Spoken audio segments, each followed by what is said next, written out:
baseball is going to start celebrating or honoring or recognizing the Negro Leagues and recognizing the great accomplishments of the baseball players that played in the Negro Leagues. And there's a little bit to say about that because the Negro Leagues represented a time where Black people had some of the best athletes in the world. Black people actually own sports teams. Black people own the entire sports league. The Negro Leagues were ours. We were the Negroes, and we were in the sweet spot. And integration destroyed the Negro Leagues. The Negro Leagues could have been something very different from what it became. And in fact, there was a time where Black people, I don't know if you guys know this, but Black people actually had our own version of NASCAR. And they would have these NASCAR type events where all throughout the country they would go places and they would have thousands of fans in the stands and famous, the guys would become celebrities. We owned entire racing teams and stadiums, and all these thousands of businesses, thousands of Black-owned businesses emerged out of this. And all of that died too because you really want to be white. So let me just say this. When I saw this article that said that Major League Baseball is going to represent the Negro Leagues, I became very sad. I became very, very sad because that's a lot like going to Indians and telling them we're going to have a big Thanksgiving celebration right in your neighborhood. Right in your neighborhood, we're going to celebrate Thanksgiving, and we're going to give you the opportunity to thank the Pilgrims for coming in and giving you smallpox and killing your people. So, so let's talk about the Negro Leagues. And let's break some of this down. As we move forward, do me a favor. Please hit the thumbs up button, share button, and subscribe button. If you haven't done it yet, please do that. This is drboycetv.com, the home for intelligent Black people. So if you're not Black and intelligent, you really need to go. And also, don't forget that this weekend we're doing Black Real Estate Weekend. You can go to blackrealestateweekend.com if you'd like to join us. It only fit 3,000 people, and we actually have more than 3,000 coming, but some people may not show up. And so if you get there early, you can actually get in. So feel free to go to blackrealestateweekend.com if you have an interest in real estate investment, or becoming a real estate professional, whatever the case may be. We have a bunch of experts coming through, and we're here to serve you. And we own what we have, and we're not selling that to anybody. So let's keep going. Do me a favor, hit the thumbs up button. All right, so the Negro Leagues. Let's talk about the Negro Leagues and the story that's kind of here, right? So I read this in ESPN, and basically ESPN is saying, let me turn this off. Basically, ESPN is saying that that Major League Baseball has decided to recognize records from the Negro Leagues. I'm not going to read the whole story to you, but what I will say is that you may not know the history, but did you know that the year after, a lot of you go to school. First of all, let me ask you this: yes or no? Yes or no? How many of you grew up honoring or being taught to celebrate Jackie Robinson being accepted into the major leagues? How many of you grew up? Give me a yes or no in the chat. I'm gonna raise both hands because it's true for me. How many of you grew up believing that it was an honor that Jackie Robinson was accepted into the major leagues when he was pulled out of the Negro Leagues? Give me a yes or no. Okay, so let me just start the conversation here. I need you all to stop that. I need y'all to stop celebrating Jackie Robinson going into Major League Baseball, because Jackie Robinson going to the Brooklyn Dodgers, I know they made a movie about it. I know they put the guy from the Lion King in it, or not Lion King, Black Panther, whatever movie they use, whatever trigger Disney's using to get y'all's money. It was one of those movies, right? So they put the brother, rest his soul, no disrespect, but you should be supporting Black-owned movies. I do believe that. Sorry, I'm a Disney stockholder. I make money when Disney makes money, but I do believe in supporting the Black-owned film industry because you need to own something. So I need you to stop doing that. Stop thinking that Jackie Robinson going to Major League Baseball was good for Black people. It wasn't. The Negro Leagues literally started to pretty much die the year after Jackie Robinson left. Did y'all know that? That the year after Jackie Robinson left the Negro Leagues to go to Major League Baseball, that's when the league started. Boom, done. So what I kind of need you to process here is this. I know that that your fake civil rights leaders want you to celebrate integration. I know that they want you to believe that you want nothing until white people started to acknowledge you. I know they want you to believe that that it made sense for them to want to get their heads bashed in so they could have the right to go give a white man all their money. But just understand that was fake news. That was the original fake news. That was propaganda. And at that time, we didn't have the internet. We didn't have the ability to fight back against propaganda. So there were people like Dr. Claude Anderson who wrote books like Powernomics, who teach you actually how to have economic power, who were very much against all of that back then. They had a whole resistance movement that said, this is stupid. I'm not going to go get my hair bashed in just so that a white man will let me give him all my money. I need that money. I'm going to build with that money. I don't want to give it to him. I'm not his child. I'm not going to give up my business so that I can go get a job.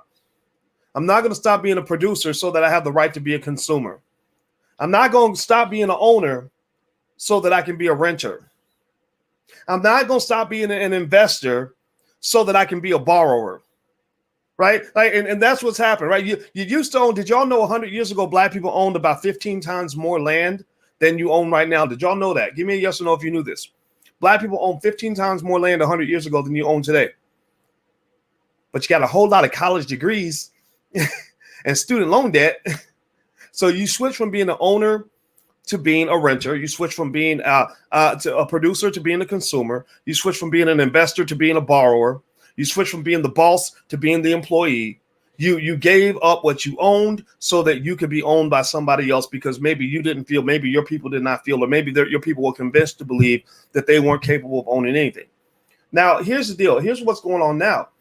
And so when you talk about the Negro Leagues, I don't really want to talk about it. I'm very sad about it. I mean, I think that there should be historical representation, historical recognition, all this other stuff, but it makes me very sad because that's like Thanksgiving for us.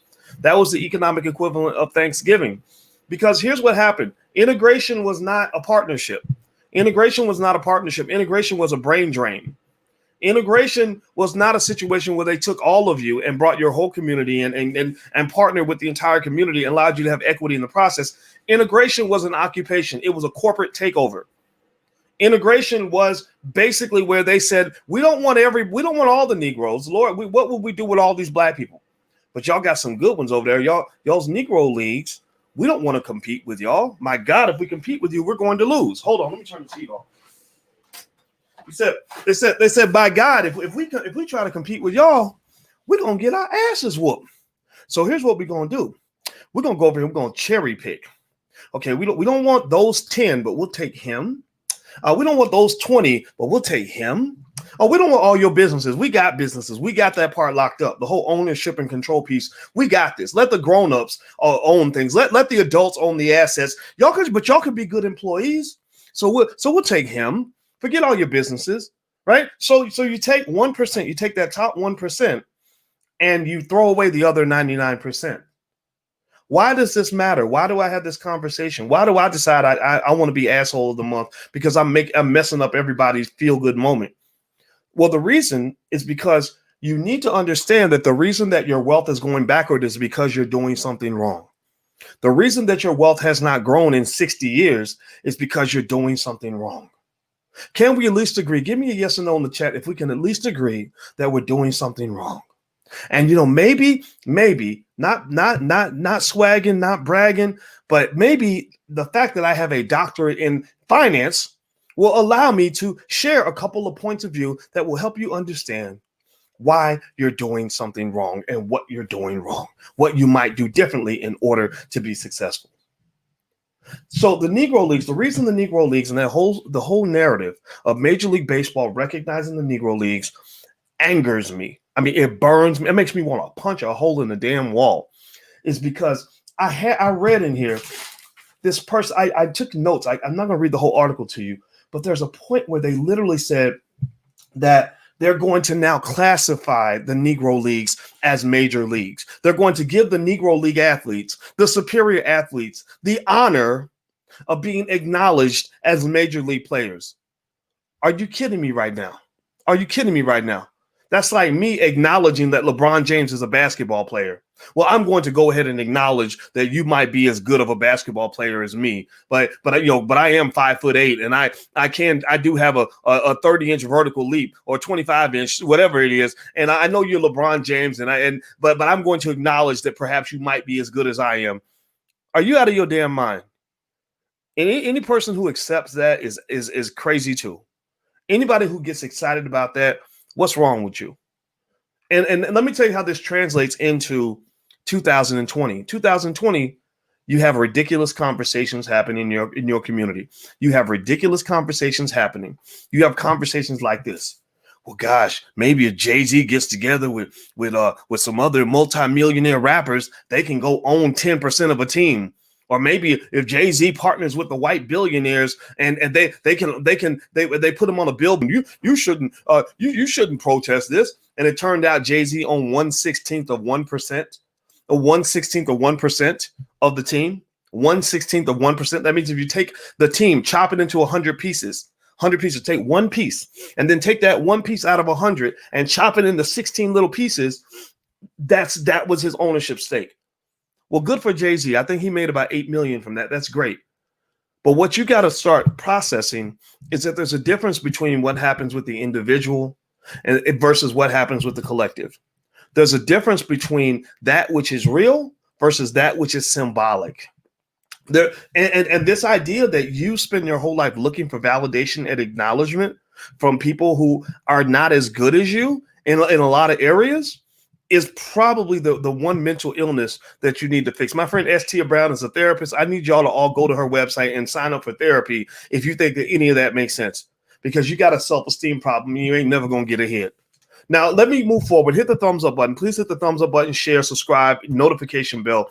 We believe in owning things around here, and we want to own Black media. We need your help. If you could just hit that notification bell, subscribe, stuff like that, that would really help us a lot. We want to stay connected. We want to build our platform. Also, you can text the word Boyce. Text Boyce to 31996. Somebody type it in, 31996. Text Boyce to 31996. And every now and then, about 2 times a week, I'll text you and let you know when we go live, okay? Because we have all Black conversations here, and it's always productive.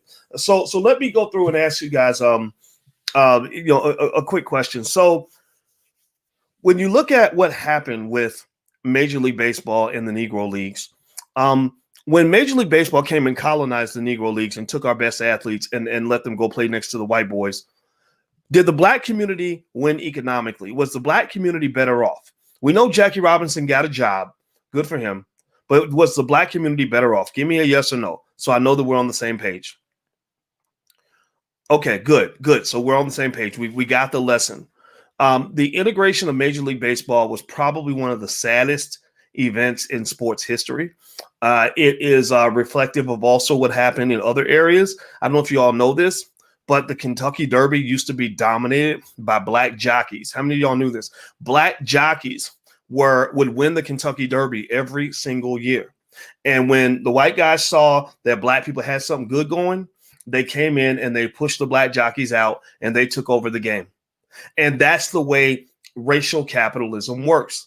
And the way it works is when you see somebody have something good going on, you go over there and you buy what they have, you buy them up, you tear them down, whatever it takes. You burn down the Black Wall Street, or you scoop it up and suck it into what you have. And if they're not smart enough to know what the game is, then they're going to be taken by that. That's why Facebook right now, Facebook and Google are being scrutinized heavily. They're being sued for antitrust violations because Mark Zuckerberg's rule was, I want to be the destroyer of worlds. That means that if I see anybody come along competing with us, we're going to either copy them, and if we can't copy them, we're going to try to buy them. One or the other. We'll either buy them or copy them, or whatever the case may be. Well, we got to get rid of them. We must eliminate them. The NCAA did that with the NAIA. That's why they're now in court right now, facing a Supreme Court case in which they might have to actually start paying the athletes, because the NCAA takes about $1 billion a year out of the Black community. So my point is to say this, that if you don't learn to play the economic game from the top, then you're always going to lose. Capitalism, I know capitalism very well, which is why I'm not a complete fan of capitalism. I know the good side of it and the bad side of it. I believe in free enterprise. I believe in the ownership of business, but I also know that you don't want to be on the losing side of a capitalist game. And what I'm here to tell you is that if you don't understand how to play the game above the rim, then you're going to get dunked on every time. And the fellas know what I'm talking about. You know, those nasty when you get posterized. You know how the term posterized, when a guy dunks on you and he got his junk all in your face when he's going up on you or whatever, and you got testicle sweat on your forehead and they took a picture of it. Like, that's literally what's happening to the Black community. You're getting dunked on every step of the way because you're training your children and training your family on the wrong way to play the economic game. You're playing it from the bottom, not from the top. You're going in as job seekers and not as owners of capital. You're going in as renters and not as owners of real estate. You're going in as borrowers and not as investors. You're going in as consumers, not as producers. You must train your children to play that game from the top. And in fact, in the Black Business School, when we teach our kids our own wealth, we teach them to keep their poise, POISE. The POISE model stands for producer, owner, investor, saver, entrepreneur. Write this down. Give it to your kids. It'll change their life. Producer, owner, investor, saver, entrepreneur. People that do those 5 things are playing the game from the top. Those who do the opposite are playing the game from the bottom. And the opposite of keeping your poise is being a scrub. Scrub stands for spender, consumer, renter, underclass, borrower. So people who are the scrubs get dunked on. People who keep their poise know how to win championships. So when you go out there, I want you to win championships. And this whole story about the Major League Baseball, there was nothing to celebrate about this story. Nothing to celebrate. How dare you tell me that you're going to finally acknowledge the fact that we have the best athletes in the world? But it ain't even their fault. You can't blame them for going after a good thing when they see it. You can't blame them. And maybe you can't even blame us. Maybe it was the sign of the times, right? We're coming out of slavery. Our self-esteem isn't there. We're looking for anybody to tell us that we're pretty and that they love us. Well, those days are gone. It ain't 1942 anymore. And so when you hear these conversations, these conversations about Negroes fighting for crumbs or fighting for a seat at the table, I don't care about you fighting for a seat at the table. And I think that when Joe Biden was yelling at your so-called black leaders, yelling at them like little children, that was indicative of how pathetic they make you. They make you into little children. So when the major leagues basically say, we're going to acknowledge you at the Negro Leagues as Major League too. That's like them saying, well, we used to think you were a little boy, but now we realize you might be a man. Okay, you know what? We're gonna go ahead and say that you're a man too. We're gonna give you your manhood. And the whole time you were 6'5", 250 pounds, and they're finally acknowledging you as a man. Well, their acknowledgement means nothing to me. What I need you to do is acknowledge yourself. And I need you to understand that the historical tragedy of what happened with the Negro Leagues. I need you to understand that in this economic system, what matters in America is ownership and control. So that means, very basically, stocks and bonds. You own that. Teach your kids how much you make. Who cares how much you make? Who cares what fancy job you get coming out of whatever university you went to? I don't care about that. What do you own? What's yours? I don't care that the bank loaned you money to buy you a nice car. How much of that is yours? What's yours? What assets do you own that are going up in value? Right? So ownership of stocks and bonds, ownership of real estate, buying the block. You get mad because they gentrified your neighborhoods, but these neighborhoods have always been on sale, and you could have went back and bought those neighborhoods when they were very, very cheap. Kenny Gamble did it in Philadelphia. Now Kenny Gamble's a multi-millionaire from real estate because he bought the real estate when nobody wanted it. You didn't even want it. You said when Kenny was buying up in hundreds of houses in the hood, people say, well, why would you want to buy a house down there? You should get a house up there where the white folks are. Why? Well, because you're a white supremacist. You have always believed that his ice is colder, that if your kids go to school with his kids, then your kids will get a better education. If you get to live out in his neighborhood, then that's a better neighborhood to live in. If you go work for his company, then that's a better situation to be in. That's what you've always believed. So what we're fighting against is hundreds of years of programming. And I'm telling you, for those of you who got kids, how many of you in here have children? How many of you have children or some young person who listens to what you have to say? Some of you may be young yourself. If you're young and you're here, I congratulate you, because a lot of us didn't figure this stuff out till we were 35, 40 years old. How many of you are either young or have a young person that you mentor, or a child or whatever?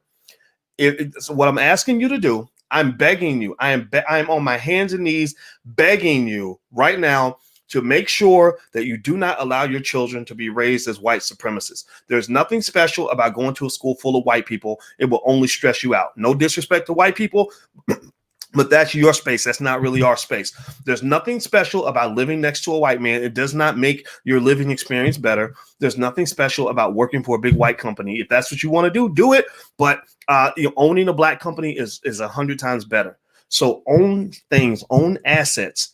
Jay-Z, all these guys, all these millionaires, I am flabbergasted by the fact that we have these millionaire billionaires in our community, in entertainment, whatever, who literally are still trying to beg their way into getting 1% ownership in these little sports leagues. I don't understand that when the most powerful men and women in your community are looking like little boys next to their competitors, what hope do you really have?